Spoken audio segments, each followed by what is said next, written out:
Gava İsa ji perezgehê derket, yekî ji şagirtên wî jê re got: Mamoste, li van kevirên mezin û li van avahiyên xweşik binêre. İsa jê re got: Tu van avahiyên mezin dibînî? Li vir kevir li ser kevir namîne.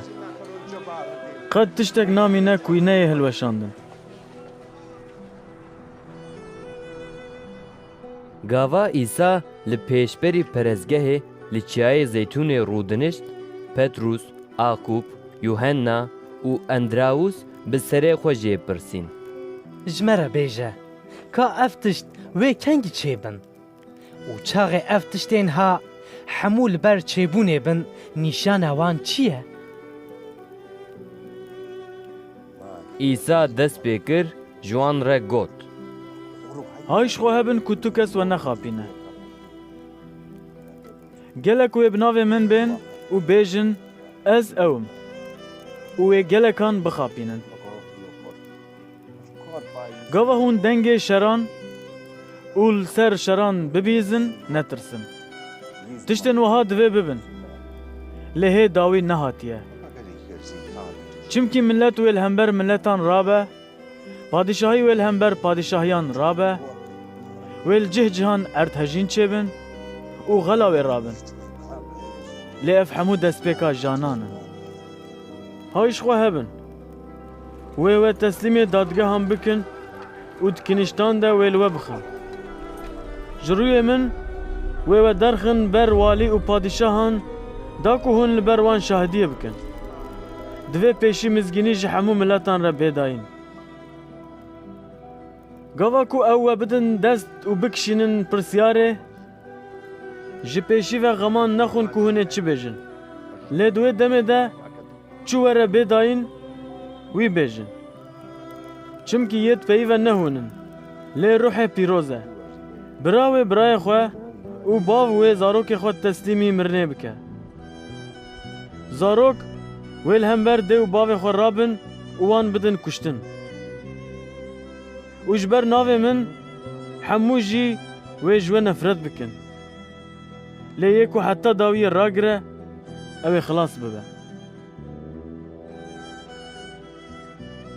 Çaxê hûn wî tiştê mekruh, ê ku xerakirinê tîne, li cihê ku divê têde nebe û rawestayî bibînin, bila yê ku dixwîne fêm bike. Hingê yên ku di ciwistanê de ne, bila birevin çiyan. Yê ku li ser banî be, bila neyê xwarê û nekeve hundir da ku tiştek hilde. û yê li nav zeviyê jî bila venegere ku ebayê xwe hilde. Wey li wanên ku di wan rojan de bizarone û dimêjînin. Dua bikin ku ev di zivistanê de çênebe.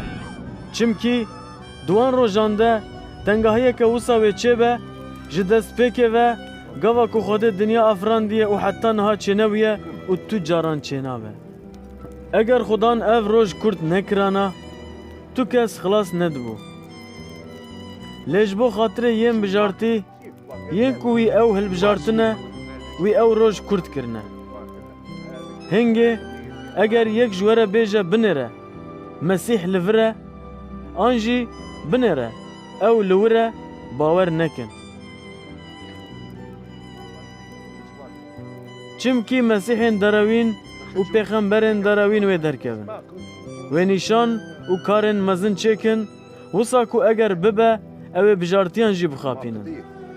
Lê hûn hay ji xwe hebin. Min her tişt ji pêşî ve ji were got. Lê di wan rojan de piştî wê tengahiyê roj wê tarî bibe û heyv ronahiya xwe nade. Stêr wê ji ezmên bikevin û rojgêranên ezmanan wê ji riya xwe derkevin.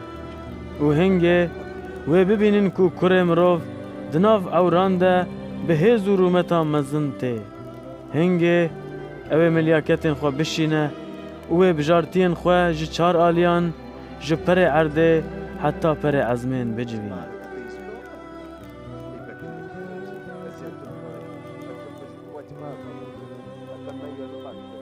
Îcar ji dara hejîrê vê dersê hîn bibin.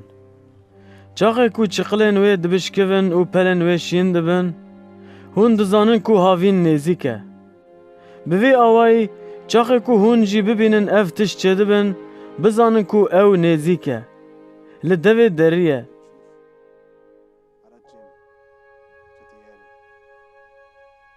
Bi rastî ez ji were dibêjim, heta ku ev tiştên ha hemû çênebin, ev nifş qet nabihore.